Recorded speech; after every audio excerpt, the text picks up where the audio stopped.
Mohan photo తీసుకున్నాను.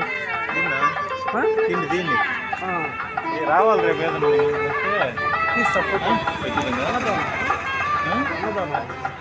ప్రసాదాలు చేస్తే మనం అనుకుంటే దాదా 6 రకాలు వచ్చినాయి. అంటే మనం 4 రకాలు చేయించాము.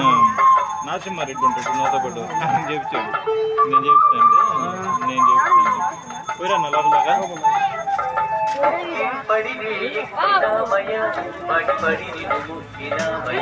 మకర జ్యోతిగా నీ సన్నిధిలో మా పెన్నిటి దొరికింది, నీ సన్నిధిలో మా పెన్నిటి దొరికింది. ఆరాధన